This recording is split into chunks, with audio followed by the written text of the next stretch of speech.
The rice was still warm on the table when the first scream split the air. Not a scream of joy. Not the kind that comes when a bride is carried through a doorway with laughter and song. This was the other kind. The kind that turns every head. The kind that freezes music mid-note. The kind that tells an entire village, something has gone terribly, terribly wrong. The wedding had been beautiful up to that moment. Colorful canopies lined the compound of Chief Belogan's eldest brother. Women in matching Ankara prints swayed to the beat of talking drums. Children chased each other between plastic chairs. And at the front of it all, dressed in a cream and gold jeel that caught the afternoon sun like a crown, stood Adize. She was 41 years old. She had waited long enough, people said. She deserved this happiness. But the man standing at the gate, dusty shoes, worn travel bag hanging from one shoulder, eyes wide with disbelief, did not agree. He had not been dead. He had not been gone forever. He had simply been abroad, and he had just come home. His name was Emmanuel, and that was his wife standing at the altar. What happened next would shake that village to its foundation, and it all started long before anyone realized the cracks had formed. Before we dive deeper, let us know in the comments where you're watching from. We'd love to hear from you. And if you're new here, click the subscribe button so you never miss any of our upcoming videos. To understand how this day arrived, you have to go back 9 years. Emmanuel Okafor was not a rich man when he married Adize. He was 29 years old, a technician from a modest family in Enugu State, with rough hands, an easy smile, and a heart that worked twice as hard as most people's. He had proposed to Adize the way men like him propose, not with a ring in a restaurant, but with 2 bags of rice, a letter written in his own handwriting, and a promise, spoken directly to her father's face. "I will take care of her," he had said. "I will not let her suffer." Her father had studied him for a long moment. Then he nodded. That was enough. Their first 2 years were simple but sweet. They lived in a 2-room apartment near the market. Adize sold fabric. Emmanuel repaired generators. On Sundays, they walked to church together, and in the evenings, she cooked jollof rice so fragrant the neighbors always found an excuse to knock on the door. But simple life has a ceiling. By their 3rd year, Emmanuel's older cousin, a man named Chibuik, who had spent 4 years in Germany, came home for Christmas. He wore a coat that cost more than Emmanuel earned in 3 months.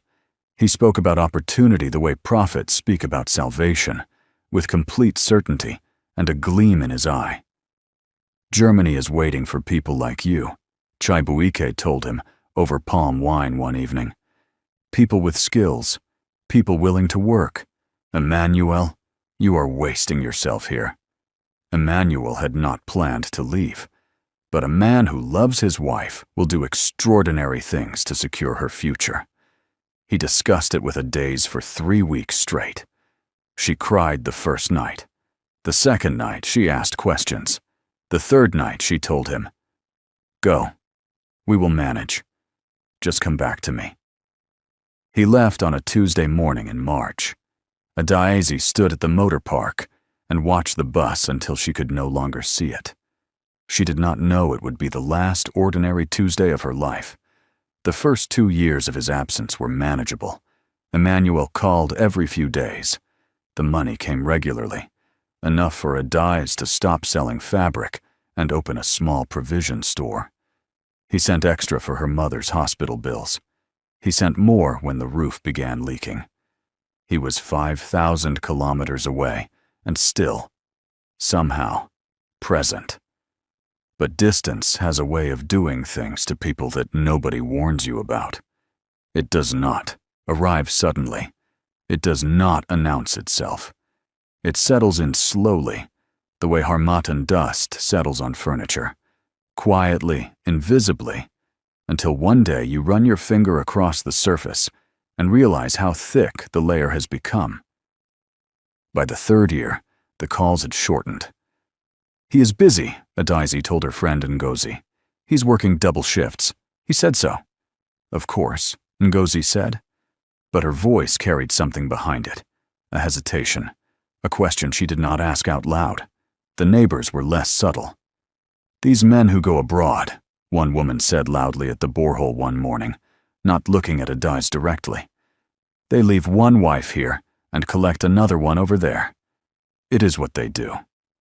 Adaizi filled her bucket and walked home without responding. But the words stayed. That is the cruelty of gossip. You can ignore it, reject it, even despise the person who said it. But something about it lodges itself in the mind like a splinter. Too small to remove, too sharp to forget. By year 4, Emmanuel's calls had dropped to once a week. He always had a reason. Overtime, a visa issue, a new work schedule. The reasons were reasonable. But Adaizi had stopped sleeping soundly, and that was when Kelechi appeared. Kelechi Duru was 43 years old, a contractor from Owerri who had come to their town to oversee the construction of a new government school. He was not what people would call handsome. He was stocky, with a broad forehead and a laugh that came from somewhere deep in his belly. But he had something Emmanuel's absence had emptied from Adaizi's world. He was present. He greeted her every morning when he passed her provision store. He bought bottled water from her, even though the canteen on the construction site had its own supplies. He asked about her day with the kind of attention that makes a person feel, for a moment, like they are the most important person in the room. "You should not be alone," told her one evening as she was closing up the store. "A woman like you was not made to be alone." She did not respond, but she did not tell him to stop coming either. Months passed. Kelechi's conversation shifted from light pleasantries to deeper things. He began asking about Emmanuel, about why the man had stayed so long, about what kind of husband leaves his wife for years without bringing her to join him. "Has he asked you to come there?" Kelechi asked one afternoon. Adaizi was quiet for a moment. "He said the paperwork is complicated." "Complicated." Kelechi repeated the word slowly, as if tasting it. "How many years of complicated is too many?" She did not have an answer. It was around this time that something strange began to happen with Emmanuel's communication. His messages started arriving late, then not at all for days. When he did call, there were odd silences on the line. Adaizi asked if everything was all right. He said yes, just tired, just busy. But his voice had a flatness she had never heard before. Then 1 month, the money did not come. She called. The line rang out. She sent a message. No reply. She called his cousin Chibuike in Germany. Chibuike said he hadn't spoken to Emmanuel in months. Adaizi sat in her provision store that evening, long after she should have gone inside. The street noise faded around her. And for the first time in 4 years, a thought she had been fighting, the one the neighbors had planted and Kelechi had been slowly watering, took root. What if he was not coming back? Kelechi was at her door 3 days later. "I heard the money did not come this month," he said quietly. She stared at him. "Who told you that?" "This is a small town, Adaizi. People talk." He sat across from her. "I am not here to shame you. I am here because I want to help. I have always wanted to help." And he did help. He restocked her store. He fixed the generator that had been broken.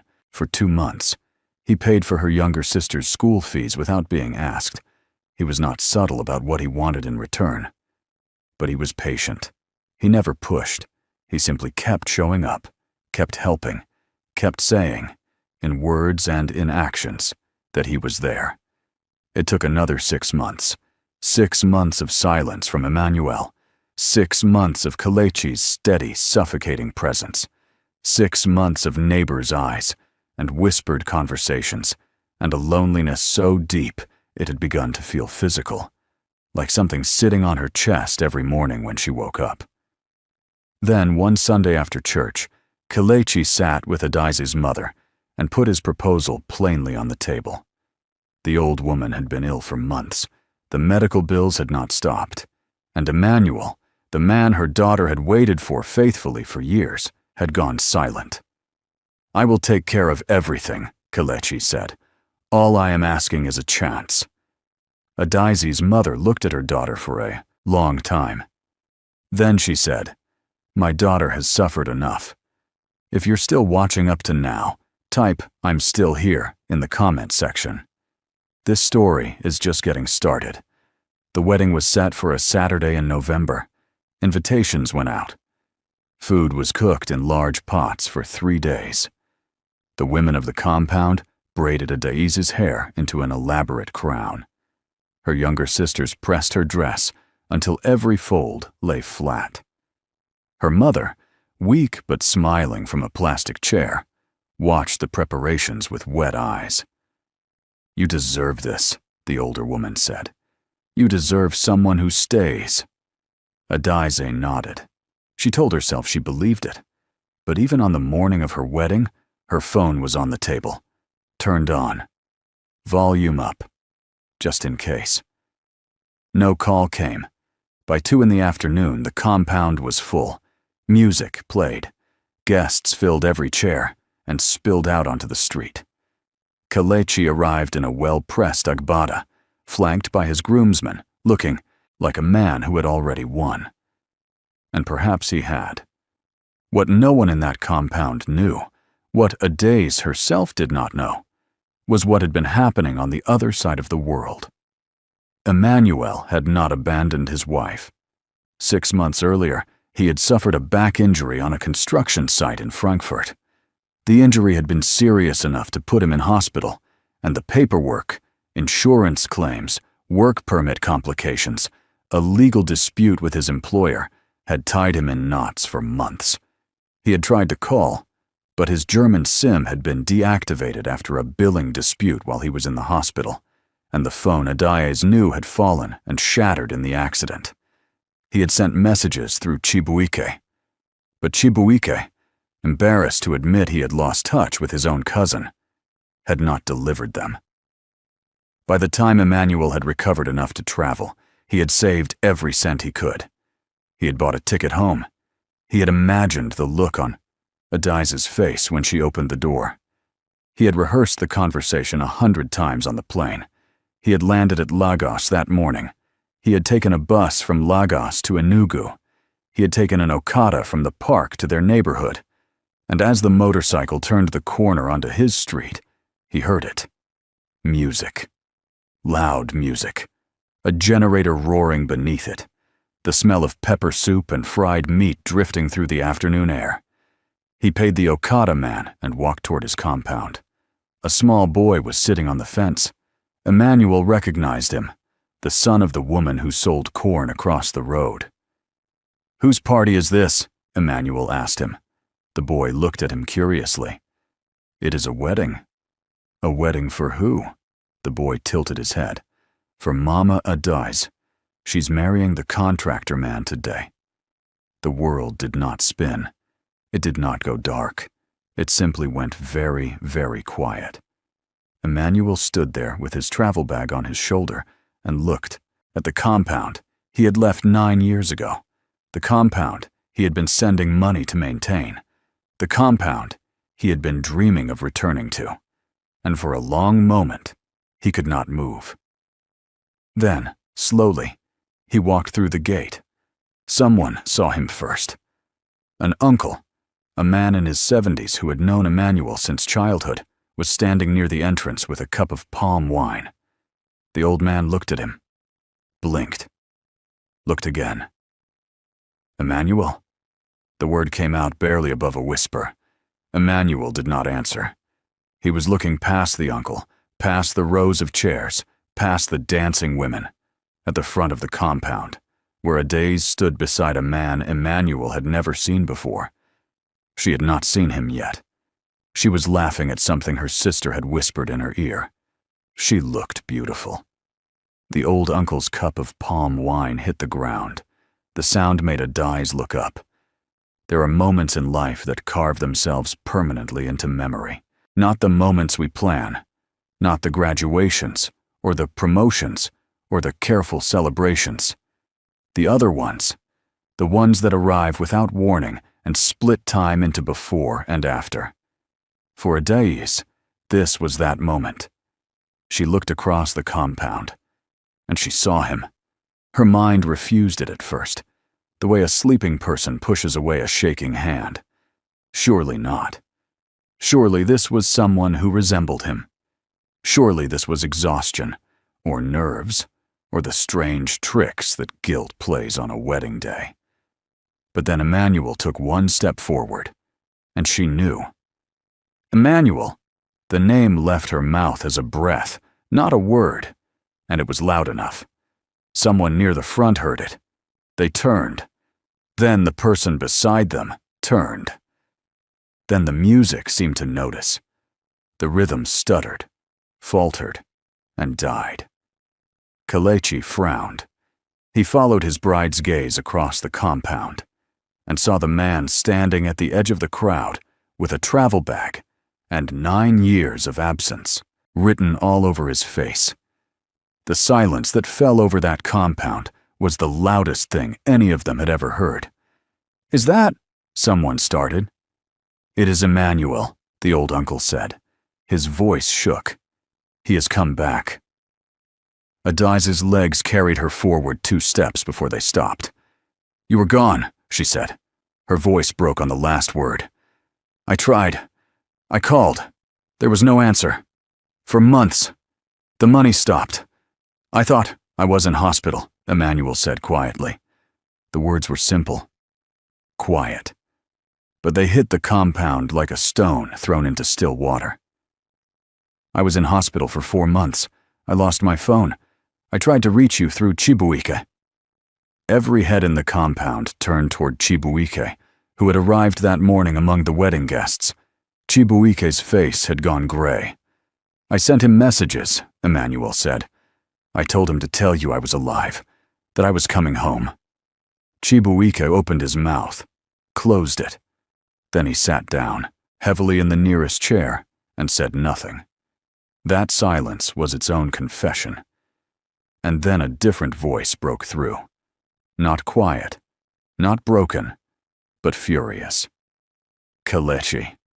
This man left this woman for 9 years, he said, stepping forward. 9 years without bringing her to join him, without making a proper life for her.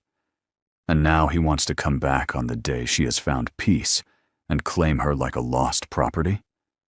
A murmur ran through the crowd.